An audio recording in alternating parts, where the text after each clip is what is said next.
दोस्तों समस्याएं बहुत हैं। दोस्तों समस्याएं बहुत हैं, व्यवधान बहुत हैं। समस्याएं बहुत हैं, व्यवधान बहुत हैं। गर साधन हो सही तो समाधान बहुत हैं। गर साधन हो सही तो समाधान बहुत है। यूं तो चलते हैं लोग गलत राहों पर बहुत। यूं तो चलते हैं लोग गलत राहों पर बहुत, लेकिन राह हो सही तो मंजिल आसान बहुत है। लेकिन राह हो सही तो मंजिल आसान बहुत है। नमस्कार दोस्तों, मैं मनीष कुमार शर्मा हाजिर हूं आपके साथ फिर से कुछ महत्वपूर्ण बातों को लेकर जो उपयोगी हैं आपके लिए परीक्षा की दृष्टि से, या कह सकते हैं गवर्नमेंट एग्जाम्स की दृष्टि से। देखिए, हाल ही में कुछ बातें सुनने में आई हैं सरकार की तरफ से कि कुछ वैकेंसीज आ सकती हैं आपके लिए, जो कई विभागों में होंगी उत्तर प्रदेश में, जिसमें आप जानते हैं लेखपाल की वैकेंसी, कानूनगो की वैकेंसी, या उत्तर प्रदेश पुलिस से संबंधित वैकेंसी जिसमें आप यूपीएसआई या दारोगा के बारे में जानते होंगे, उसकी वैकेंसी के बारे में कुछ सुनने को आया है। तो आने वाले कुछ दिनों में ये वैकेंसीज हमारे सामने हो सकती हैं। ठीक है, विभागों के पास ऐसी सूचनाएं आ चुकी हैं। तो हमारे लिए जरूरी बन जाता है कि हम उसके लिए अभी से तैयार हो जाएं, और हर क्षेत्र में जितने भी जरूरी सब्जेक्ट होते हैं हमारे, उनको हम पहले ही तत्परता के साथ अच्छे तरीके से पूरा कर लें, या उसकी तैयारी को अच्छे तरीके से हम लोग बना करके रखें। जिसमें आप समझते हैं कि उत्तर प्रदेश के एग्जाम को पास करने के लिए 4 विषयों पर आपकी पकड़ अच्छी होनी चाहिए, जिसमें गणित विषय को रखा जाता है, मैथ्स।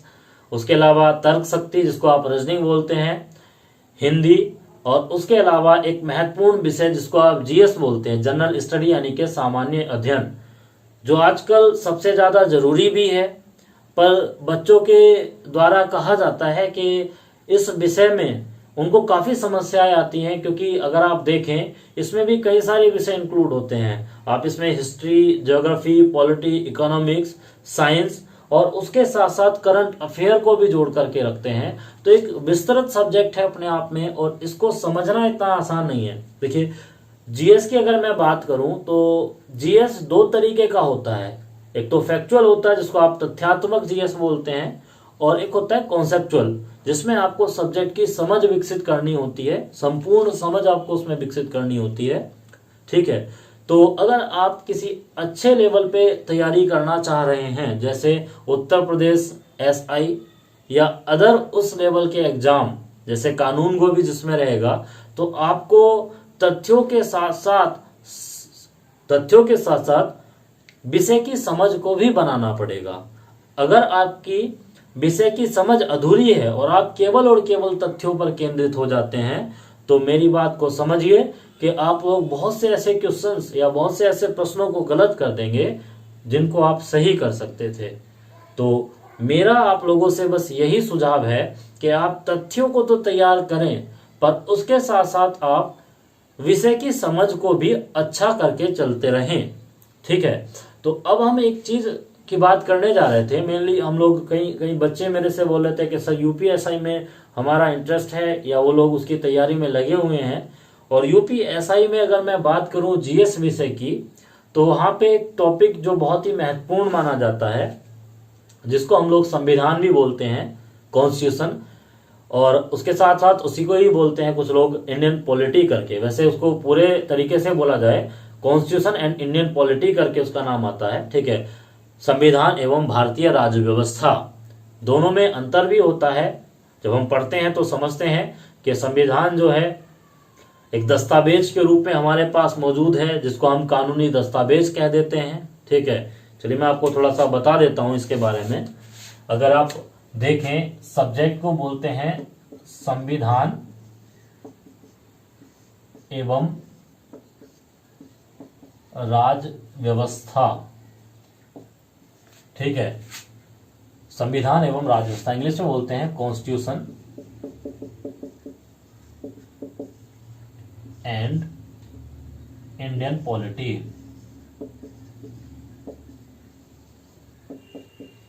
ठीक है, तो कहा यह जाता है बच्चों के द्वारा कि सर हमारे इस टॉपिक से काफी सारे क्वेश्चंस आए, पर हम लोग जल्दबाजी में या उसको सही से नहीं समझ पाए और हम उसको गलत कर गए। यहाँ पे कथन कारण के क्वेश्चन जो आते हैं वो तब तक सोल्व नहीं होंगे आप लोगों के जब तक आप विषय की समझ को ठीक से नहीं समझ पाए हैं या विषय को आप ठीक से नहीं समझ पाए हैं। तो जरूरी बनता है कि आप एक छोटी छोटी चीजों का मतलब भी समझते चलें। जैसे अगर मैं बात करूं कॉन्स्टिट्यूशन और इंडियन पॉलिटी में क्या अंतर होता है या दोनों का मतलब क्या होता है, तो हम लोग बात करें कि आजकल अगर आप बात करें जो डेमोक्रेसी है या जिन देशों में प्रजातंत्र है, जिन देशों में प्रजातंत्र है वो देश अपने यहाँ पे एक संविधान के साथ, वो देश अपने यहाँ पे एक संविधान के साथ देश की जनता को शासित करते हैं। हालांकि कुछ ऐसे देश भी हैं जिनमें पूरे तरीके से डेमोक्रेसी नहीं है परंतु उन्होंने संविधान को फिर भी अपना रखा है, ठीक है। तो उनको बोलते हैं मतलब जो देश संविधान के साथ संविधान भी रखते हैं, चुनी हुई सरकार भी रखते हैं, चुना हुआ राष्ट्रपति भी रखते हैं, तो उन देशों को बोलते हैं संविधानवाद वाले देश, ठीक है। संविधानवाद की आइडियोलॉजी पर आधारित देश जिनमें संविधान भी होता है प्लस चुनी हुई सरकार और चुना हुआ राष्ट्रपति भी होता है। समझेंगे उसमें भी बहुत सारी बातें आते हैं। जो लोकतंत्र होता है वो भी कई प्रकार का होता है, उसके बारे में भी हम बात करेंगे। फिलहाल हम लोग वापस लौटते हैं। कॉन्स्टिट्यूशन यानी कि संविधान क्या है, इसको आप कह सकते हैं कानूनों का दस्तावेज। यानी कि हम लोग अपने कानूनों को अगर एक साथ रख लें तो कानूनों का वो दस्तावेज कॉन्स्टिट्यूशन या संविधान कहलाता है, ठीक है। इसमें दो बातें आती हैं, ये दस्तावेज आपके पास लिखित रूप में हो सकता है या ये दस्तावेज आपके पास अलिखित या जिसको आप मौखिक बोल देते हैं, मौखिक रूप में भी हो सकता है, ठीक है। लिखित रूप में होगा जो लिख करके रखा जाए, या अलिखित मतलब जो परंपराओं पर आधारित हो। हालांकि अगर आप देखें तो लिखित संविधान में अगर आप बात करें तो ये पूरे तरीके से लिखित नहीं कह सकते इसको, इसमें ज्यादातर बातें आपके पास लिखित होती हैं और थोड़ी बहुत बातें ऐसी होती हैं जो परंपराओं पर आधारित होंगी या जिनको आप अलिखित रूप में कह सकते हैं। यानी कि इसमें लिखित के साथ साथ थोड़ी सी बातें परंपरा के आधार पर भी रखी जाती हैं। और यहाँ पे अगर आप अलिखित को देखें तो इसमें ज्यादातर बातें तो परंपराओं पर होंगी, ठीक है, और कुछ बातें आपकी लिखित रूप में रखी जाती हैं। यानी कि यहाँ पे लिखित बातों की मात्रा कम होगी और परंपराओं पर आधारित ये ज्यादा होता है, ठीक है। तो ऐसे संविधान को अलिखित कहते हैं। और पूछा जाता है अलिखित संविधान, तो दो देश बहुत फेमस है जिसको आप ब्रिटेन बोलते हैं एक देश को, और दूसरे देश को इजराइल बोलते हैं। ये दोनों देश इस व्यवस्था पर बहुत ज्यादा आधारित हैं। अलिखित संविधान यहाँ पर पाया जाता है। लिखित संविधान में आप यूएसए को देख सकते हैं, दुनिया का सबसे मजबूत संविधान यूएसए के पास है। उसके अलावा आप यहाँ पे देख सकते हैं भारत को देख लीजिए, कनाडा को देख लीजिए, ठीक है, जापान को देख लीजिए, जापान, जर्मनी को देख लीजिए। ऐसे बहुत से देशों के संविधान आपके लिखित संविधान में रखे जाते हैं। तो ये तो रही बात हमारे यहाँ पे संविधान की या दुनिया में संविधान किस तरीके से रखा जाता है। अब हम बात करते हैं राज्य व्यवस्था की, तो उसको भी थोड़ा सा समझ लेते हैं कि राज्य व्यवस्था क्या होती है, ठीक है, और ये संविधान से इसका क्या रिलेशन होता है उसको समझते हैं। तो राज्य व्यवस्था को अगर आप लोग देखेंगे, राज और प्लस व्यवस्था, राज प्लस व्यवस्था दो शब्दों से जोड़ करके इसको बनाया गया है।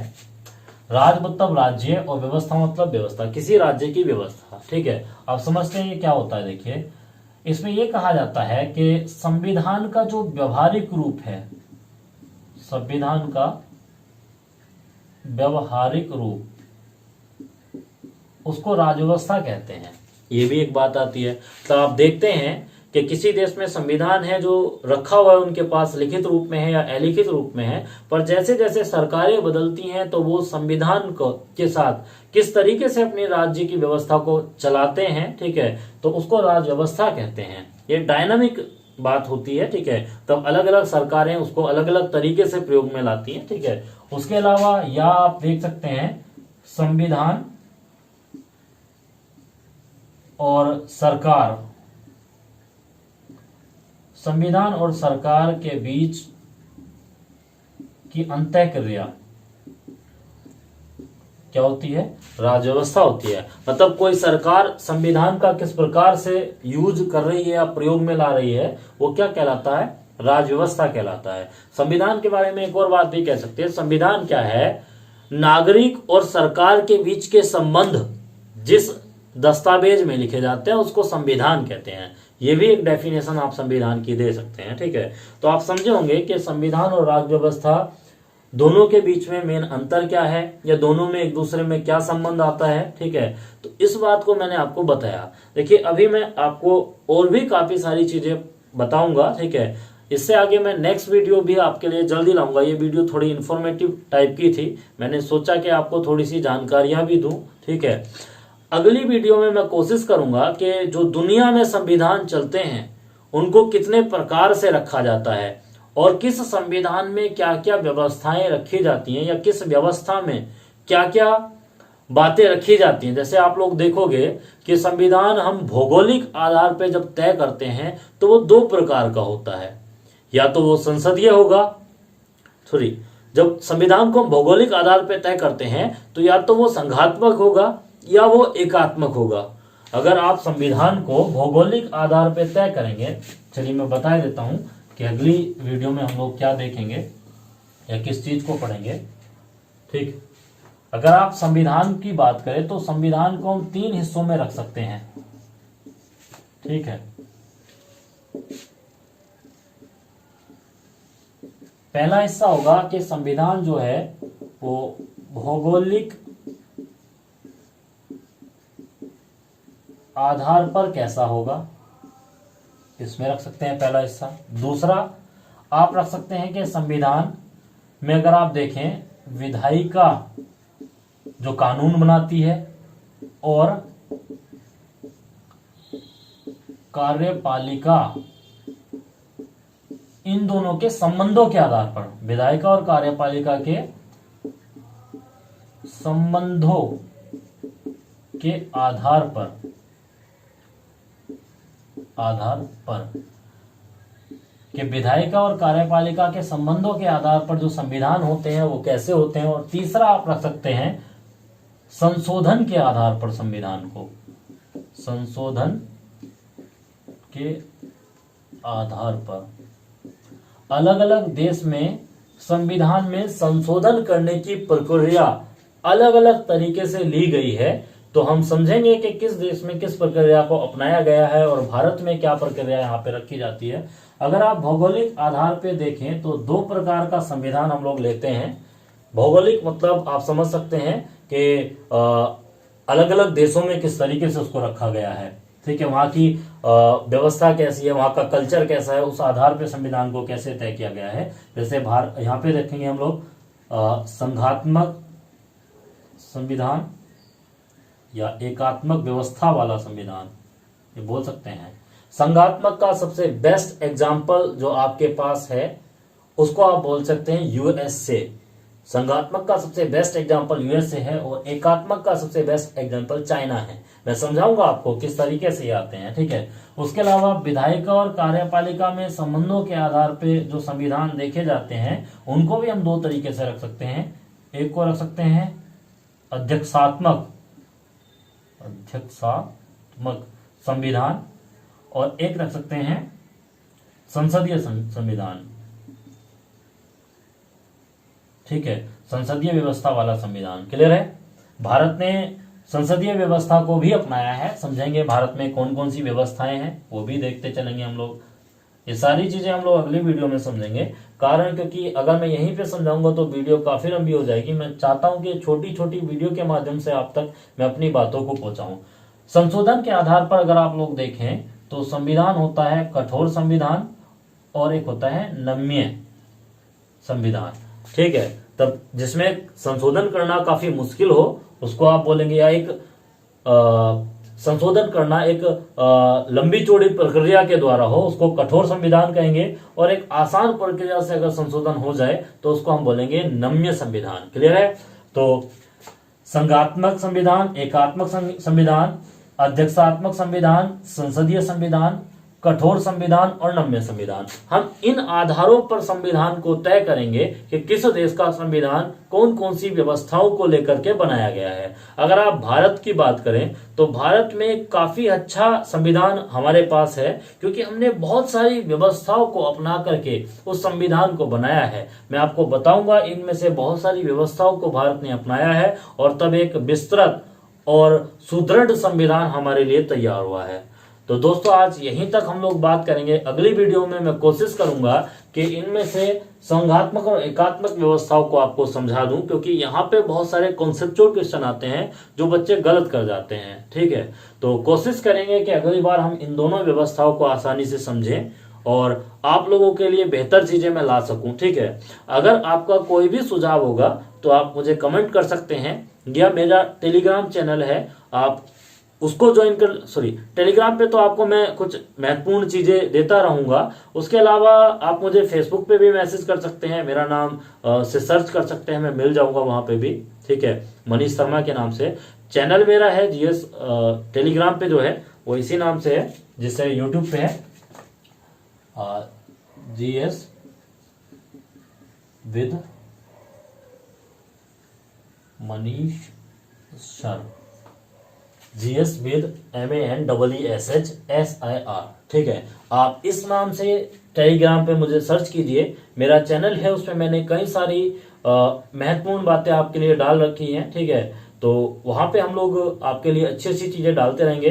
कोशिश करूंगा कि और भी सब्जेक्ट की वीडियो आपके लिए लाई जाए। कोशिश करूंगा कि हिंदी तो कम से कम हम लोग इस चैनल पर ले आए। ठीक है, कि हिंदी की वीडियो आपके लिए प्रोवाइड करा दी जाए। चलिए मिलते हैं नेक्स्ट वीडियो में, ज्यादा समय आपका नहीं लेंगे। धन्यवाद दोस्तों, जय हिंद दोस्तों। ठीक है।